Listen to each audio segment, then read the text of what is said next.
Hello दोस्तों, मेरा नाम है कुसुम सिंह और मैं आपके सामने स्वेट मॉडर्न द्वारा लिखी पुस्तक का हिंदी रूपांतरण अपने आप को पहचानिए का वर्णन करती हूँ।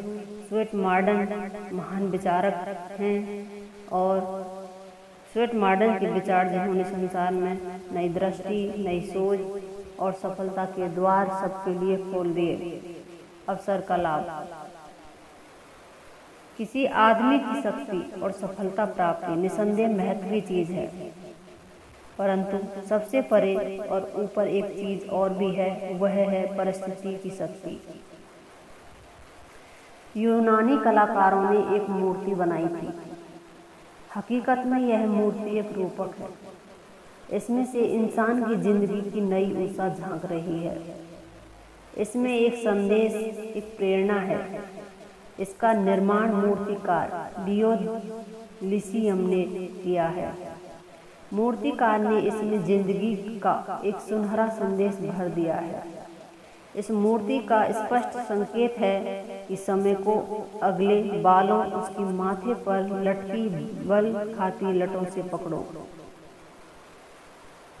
कैली टार्टस ने इसका वर्णन इस प्रकार किया है। समय एक युवक है, उसके बसंत रूपी मौसम में फूल खिलते हैं। चेहरा अति आकर्षक है। उसके बाल हवा में लहरा रहे हैं।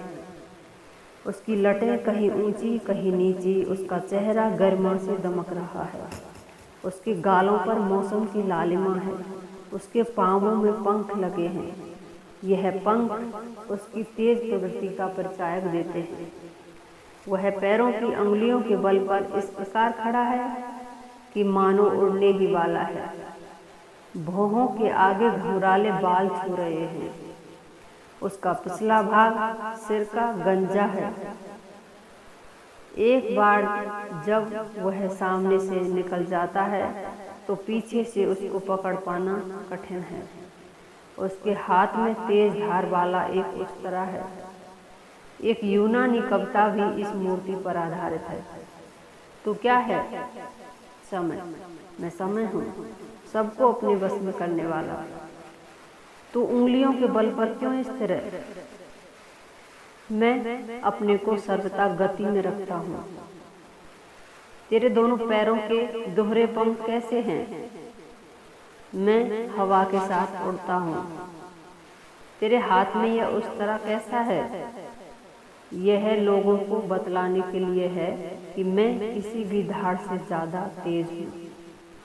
तेरे बाल आगे आगे आंखों पर क्यों आए हुए हैं? इसलिए कि मुझे मिले, इन्हें पकड़ ले। और तेरे सिर का पिछला भाग गंजा क्यों है? जब एक बार मैं अपने पंखों वाले पैरों से उड़ जाता हूँ तो मुझे कोई भी नहीं पकड़ सकता। तुम्हें यह कलात्मक रूप क्यों दिया गया है? तेरे लिए, हे अपरिचित, उसने प्रवेश द्वार पर चेतावनी के लिए रखा है। यह तेरे लिए एक संदेश है। यह कविता अपने आप में एक उपदेश है। मैथ्यू ने लिखा है, बहुत हद तक व्यक्ति अवसर का शिशु है। किसी आदमी की शक्ति तथा सफलता प्राप्ति निसंदेह महत्व की चीज है, परंतु सबसे अधिक परे और ऊपर एक और भी चीज है, वह है परिस्थितियों की शक्ति।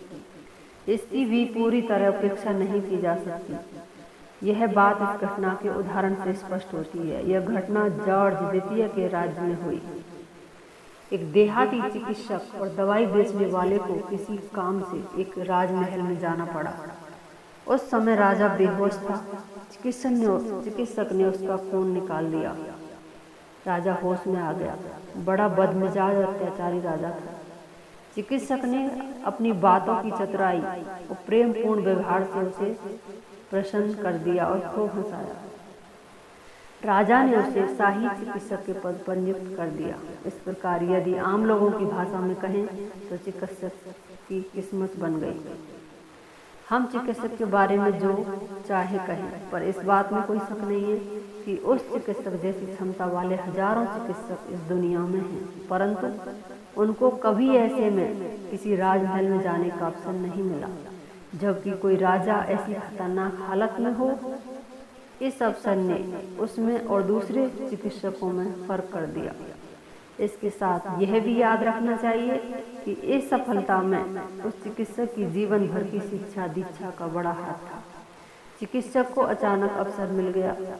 यदि वह इस अवसर का फायदा पहले से उठाने के लिए तैयार न होता तो अवसर में उसके अज्ञान अयोग्यता का प्रदर्शन होता और वह अवसर उसके लिए निरर्थक साबित होता।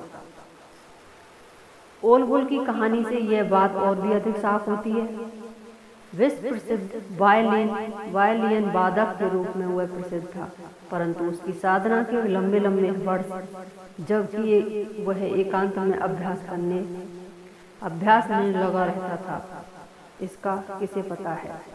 कितनी बार तो ऐसा हुआ कि वह इतना बेखबर हो जाता था कि उसे पता ही नहीं चलता कि रात कब शुरू हुई। दीर्घ काल तक वह अज्ञात रहा। संगीतकार के रूप में उसे किसी ने नहीं जाना।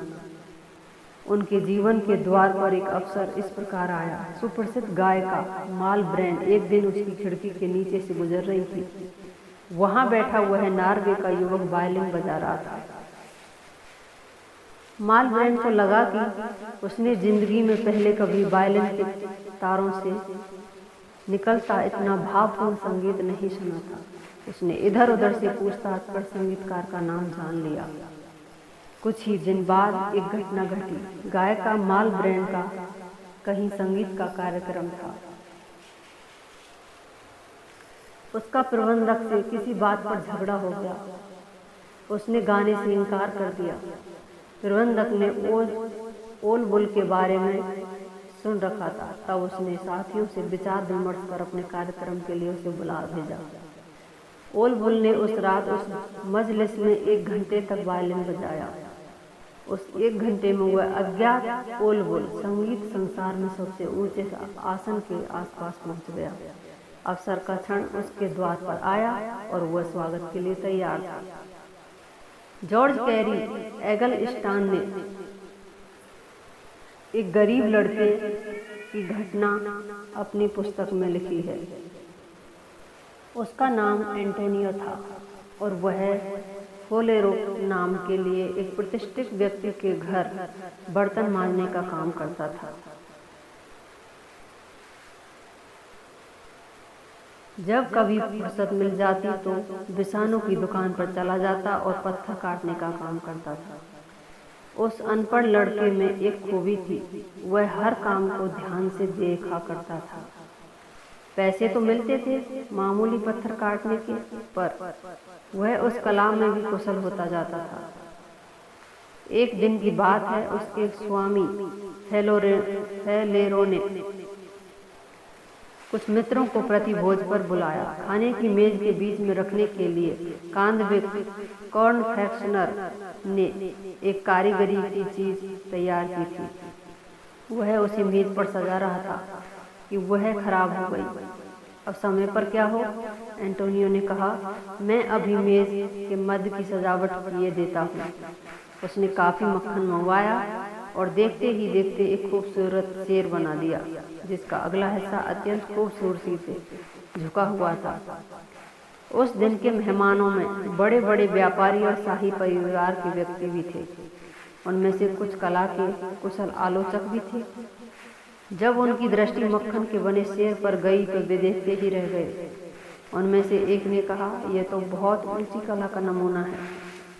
उसने अपने मेजबान से पूछा कि किस प्रसिद्ध मूर्तिकार ने इसका निर्माण किया है। जब कादविक ने पूरा किस्सा सुनाया तो मेजबान ने घोषणा की कि एंटोनियो की कला के ऊंचे अध्ययन का सारा खर्च मैं उठाऊंगा।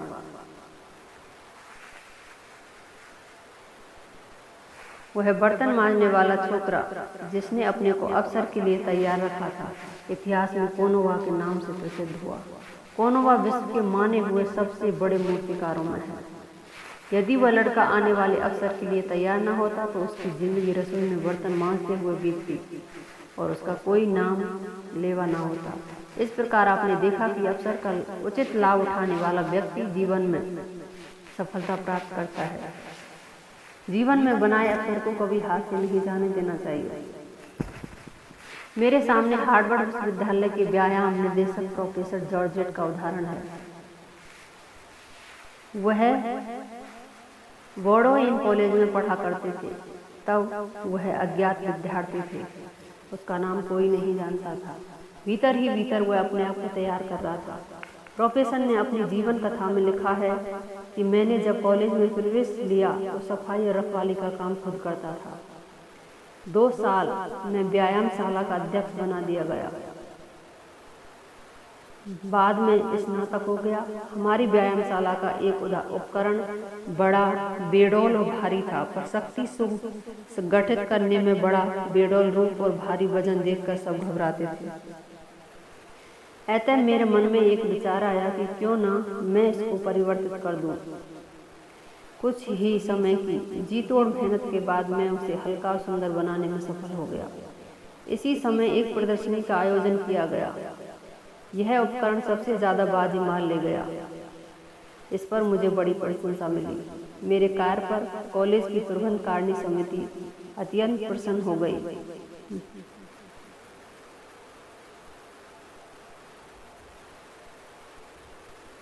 येल विश्वविद्यालय ने मेरा वेतन $5 से बढ़ाकर $60 प्रति सप्ताह कर दिया। कहाँ वह $5, फिर कहाँ वह $60 प्रति सप्ताह। इतने कम वेतन में शायद कोई नवयुवक काम करने के लिए तैयार न होता। मैंने वेतन का ख्याल नहीं किया। मेरे लिए महत्वपूर्ण बात है, अक्सर लोगों को चाहिए वह अपने काम को इस बात से न तोलें कि उनको क्या वेतन मिलता है। वह अवसर की तलाश में रहें। उनके काम की कीमत इससे कहीं ज़्यादा है। मेरे लिए बोर्डोइन येल ने प्रति सप्ताह $5 प्रति सप्ताह $60 का रास्ता खोला। प्रोफेसर जॉर्जेट येल विश्वविद्यालय की व्यायामशाला के अध्यक्ष नियुक्त हुए और येल तथा बोर्डोइन दोनों की व्यायामशालाओं के अध्यक्ष रहे। इसके बाद उन्होंने येल के सारे कार्य को अपने हाथ में ले लिया और फिर वे हार्वर्ड की व्यायामशाला के निर्देशक नियुक्त हुए। जैसा कि सब जानते हैं, वह अपने क्षेत्र में सबसे प्रसिद्ध शिक्षक हुए हैं। आज भी येल विश्वविद्यालय के शिक्षकों में उनका नाम स्वर्ण अक्षरों में लिखा है। हमारे लिए आवश्यक है कि हम जीवन के अवसर के लिए तैयार रहें। इस विषय में एक जीवन कथा युवक मित्र यूथ कंपेनियम में प्रकाशित हुई थी। जॉन ब्रांड नाम का एक निर्धन व्यक्ति रेती लोहे की दुकान पर $2 प्रति सप्ताह पर कार्यरत था।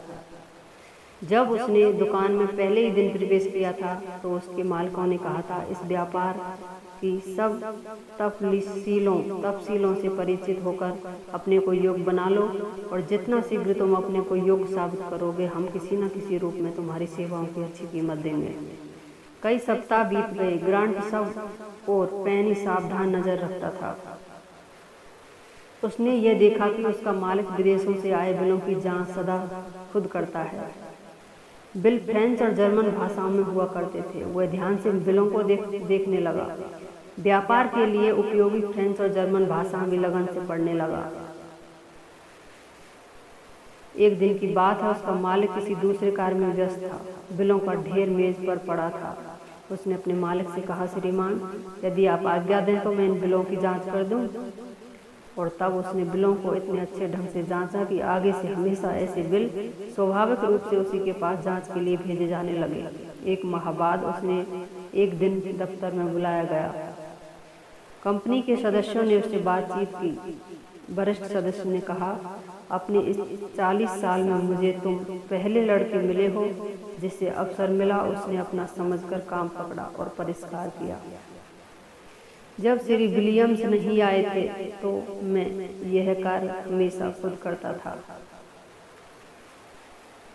उसका फर्म भी सदस्य होने का कारण यह भी था उनकी फर्म का सदस्य होने का कारण यह भी था कि वे व्यापार के इस कार्य को कर सकते थे। हम चाहते हैं कि विदेशी माल का विभाग तुम अपने हाथ में ले लो।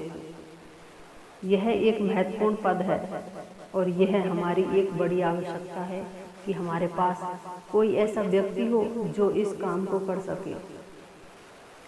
हमारे पास काम करने वाले 20 नवयुवकों में तुम ही अकेले आदमी हो जिसने जगह देखी और अपने आप को योग्य बना लिया। तब ग्रांट की तनख्वाह बढ़ाकर $10,000 प्रति डॉलर कर दी गई। 5 साल बाद वह $1,800 वेतन देने लगा और उसे फ्रांस और जर्मनी के दौरे पर भेजा जाने लगा। उसके मालिकों ने कहा, जॉन ग्रांट संभवतः 30 साल की आयु में फर्म का सदस्य बन जाएगा। उसने अफसर को देखा और अपने को उसके योग्य बनाया। इससे उसको लाभ हुआ। बोल्टन और मेन रेल मार्ग के अध्यक्ष हटल का कथन है कि ठीक काम करने वाला आदमी हमेशा कृपा पात्र बनता है। जो लोगों को काम में लगाते हैं वे यह नहीं चाहते कि हमेशा आंख गड़ाए उनकी निगरानी करते रहें कि मानो वे बदमाश या मूर्ख हैं। यदि किसी बड़े को यह देखने के लिए अपने सहायक के कंधों पर रहना पड़े कि वह ठीक काम कर रहा है कि नहीं, या किसी खजांची को अपने गणक का हिसाब सदा ही जांचना पड़े, तो ऐसे काम करने वालों को नियुक्ति करने की अपेक्षा बेहतर यह होगा कि वह खुद ही अपना काम कर लें। यह निश्चित है कि मालिक गलती करने वालों को जितना शीघ्र संभव है अंतिम नमस्ते कर देगा। यह एक मानी हुई बात है। अतः अपना हर काम हमें अत्यंत रुचि और खुशी के साथ करना चाहिए और उचित मौके का लाभ जरूर उठाना चाहिए। मेरे सम्मुख नौजवान चाइल्डस का एक उदाहरण है। वह जो कुछ बनना चाहता था उसके लिए लगातार अध्ययन करता था। उसने लिखा है कि मेरा इस बारे में देखने का तरीका सही था। मैं सर्वथा खुश रहता था, अपने काम में रुचि लेता था और उसे अच्छी तरह करने में मुझे आनंद मिलता था। कुछ समय बाद जब पब्लिक लेजर बिल्डिंग में मेरा दफ्तर था, मैंने अपने आप से कहा, किसी दिन मैं इसका मालिक बनूंगा। मैंने अपने कार्यों को इस प्रकार दिशा दी कि जब समय आया तो मैं उसे खरीद सका और उसके भली भांति प्रबंध करने में सफल हुआ। धन्यवाद।